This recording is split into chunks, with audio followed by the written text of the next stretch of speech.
నమస్తే, welcome to Disha TV. ప్రస్తుతం మనతో పాటు టీపీసీసీ అధికార ప్రతినిధి సుధీర్ రెడ్డి గారు ఉన్నారు. తెలంగాణ తాజా రాజకీయాలు మరిన్ని విషయాల వార్తలు తెలుసుద్దాం. హరీష్ రావు మాట్లాడుతూ 100 రోజుల వరకు ఓపిక పడుతున్నాం, 100 రోజులు దాటిదాకా కాంగ్రెస్ పార్టీని చీల్చి చెండాడుతాం అంటున్నారు. ఏం చెప్తారు? సరే, అట్లనే చీల్చి చెండాడమనండి. ఎవరొద్దు అంటున్నారు? మేము చేయకపోతే ఎవరైనా ప్రతిపక్ష పాత్ర పోషించాల్సిందే. నన్ను నేను తప్పుపట్టడం లేదు, కానీ ఆయనకు అంత సీను లేదు, అంత కథ కూడా లేదు ఆయనకు. ఆయనను ప్రజలే చీల్చి చెండాడి ప్రతిపక్షంలో కూర్చోబెట్టినారు, మమ్మల్ని అధికార పక్షంలోకి తీసుకొచ్చినారు. ముఖ్యంగా ఈ రాష్ట్రాన్ని ధనిక రాష్ట్రం అని అబద్ధాలు చెప్పి చివరికి మొత్తం పుస్తకాలన్నీ ఓపెన్ చేసి చూస్తే ఆర్థిక శాఖను ఒకసారి సమీక్ష చేస్తే 6,71,000 కోట్ల రూపాయలు అప్పులు చేసి పెట్టినారు. ఈ దుర్మార్గుడే. ఈయనే ఆర్థిక మంత్రి, ఈయనే భారీ నీటిపారుదల శాఖ మంత్రి. ఈ యదవా సన్యాసి ఇన్ని రకాల ఇబ్బందులు పెట్టింది ఈ రాష్ట్రాన్ని. ఇంకా ఈయన చీల్చి చెండాడు ఈ డైలాగులు పక్కకు పెట్టి మంచి ప్రతిపక్షంలో ఉన్నందుకు ప్రతిపక్ష పాత్ర ఏం వహించాలా, మమ్మల్ని చీల్చి చెండాడు కాదు, ఒక మంచి సలహాలు ఇవ్వండి.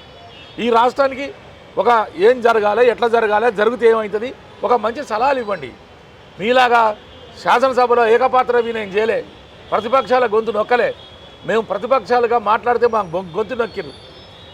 అదేవిధంగా పక్కకున్నటువంటి వామపక్షాలు అంటే ప్రజా సంఘాల గొంతులు నొక్కిరు. కోదండరామ్ గారు తలుపులు వెళ్ళగొట్టి ఇంట్లో చొరబడి విధ్వంసం చేసిరు, విమలక్కని విధ్వంసం చేసిరు, ప్రజా సంఘాలు లేకుండా చేసిరు, ఆర్టీసీలో సంఘం లేకుండా ముంచేసిరు. ఎక్కడ చూసినా విధ్వంసమే. ఇంకా ఈయన మమ్ములను గురించి మాట్లాడి మమ్ములను ఏం చేశాడు? చీల్చి చెన్నాడు. ఆయన ముఖం చీల్చడేమో, ఆయన తలకాయ చీల్చాడు. ఈ రాష్ట్రాన్ని అప్పుల కుప్ప చేసినటువంటి భాగ్యవంతులు ఆ భాగ్యవంతుడు కూడా ఒకడే. ఫస్ట్ నీ ఆస్తులేని, నీ చిట్టా ఎంత, నీ పత్రం ఎంత లెక్క చూస్తాం. బిడ్డ నువ్వు హరీష్ రావు అతిగా మాట్లాడకు, సలహాలు చెప్పు, సూచనలు చెప్పు, వింటాం. కానీ అతిగా మాట్లాడితే మేము కూడా చీల్చి చెండాడతాం.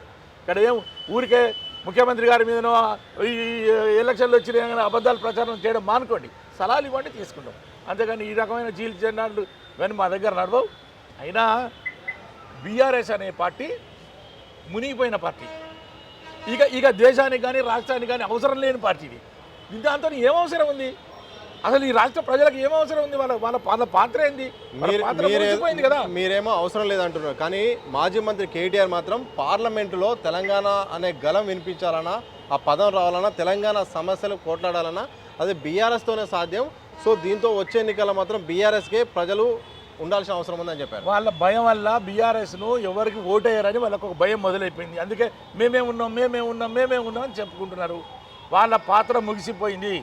టీఆర్ఎస్ అనే పాత్ర ఏ రోజైతే ముగిసిపోయిందో, బీఆర్ఎస్గా మారిందో, ఆ రోజు నుంచి ఈ రాష్ట్రంలో కానీ దేశంలో కానీ ఆ రాష్ట్ర సమితి పాత్ర ముగిసిపోయింది. కేసీఆర్ గారి పాత్ర ముగిసిపోయింది. ఇక అయిపోయింది. శల్యుడు భీష్ముడు అంపజయ మీద ఉన్నాడు ఆయన. ఇక అయిపోయింది, దాని కథ ముగిసిపోయింది. ఒకటి, రేపు రాబోయే అధికారంలో బీజేపీయా కాంగ్రెస్ అనేది 2 ఫైట్ నడుస్తుంది దేశంలో. ఈ రాష్ట్రం నుంచి బీజేపీ ఎంపీలు 4 ఎన్నుకున్నారు గతంలో. ఎప్పుడన్నా రాష్ట్ర ప్రయోజనాల కోసం పనిచేసిరా?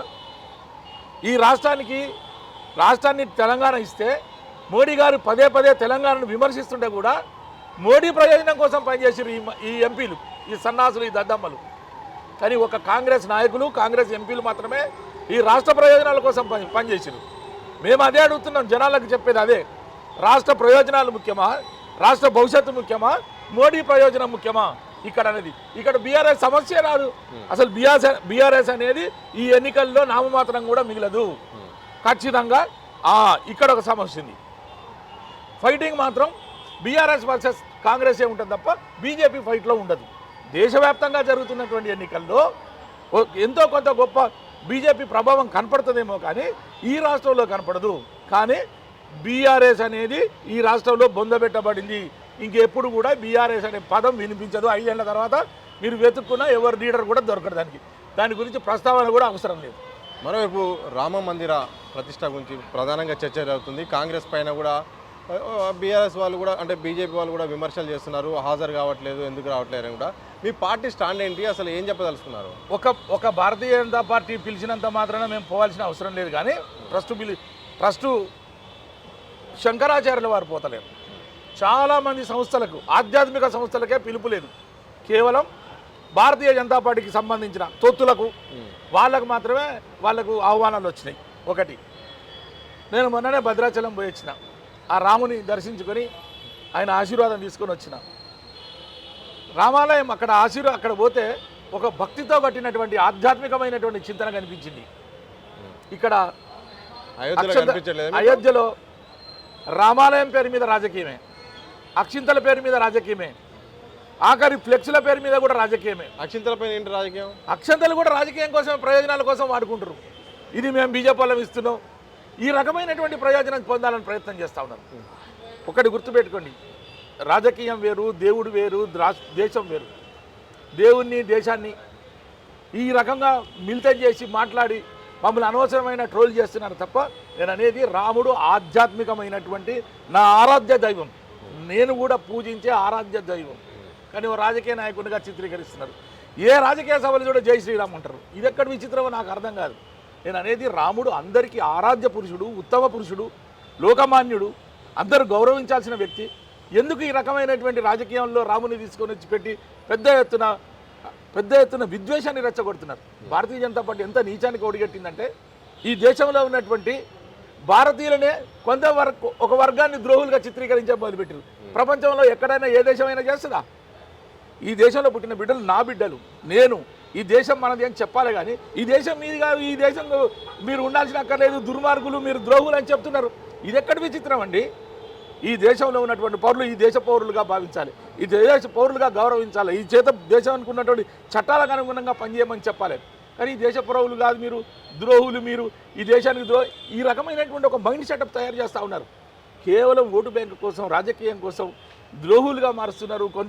కొందరు మాలాంటి వాళ్ళు ఎవరైనా భారత రాజ్యాంగంలో ఏముందో దాని ప్రకారం నడుచుకోమంటే మేము ద్రోహులం అవుతాం.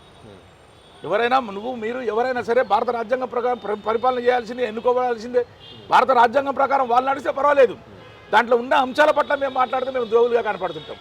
నేను అందుకే ఏమంటున్నంటే, రాజకీయాన్ని, దేవుణ్ణి, రాముణ్ణి వేరుగా చూడమని కోరుతున్నాను.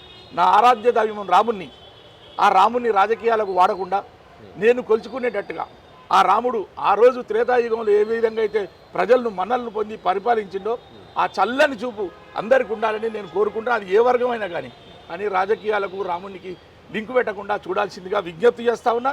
దయచేసి ఎవరు ఎన్ని ట్రోల్ చేస్తారని నాకు తెలుసు, కానీ దేశం బాగుండాలంటే కాంగ్రెసే రావాలి, కాంగ్రెసే గెలవాలి, కాంగ్రెసే నిలవాలి. అంతేగాని దేవుళ్ళ పేరు మీద రాజకీయాలు మానుకోండి. మనం అందరం కూడా ఈ దేశంలో పౌరులుగా బతకాలి, మంచిగా బతకాలి, హాయిగా సుఖంగా ఉండాలి. Thank you. ఇది మొత్తంగా టీపీసీసీ అధికార ప్రతినిధి సుధీర్ రెడ్డి గారు చెప్తుంది. రాజకీయం వేరు, రాముడు వేరు.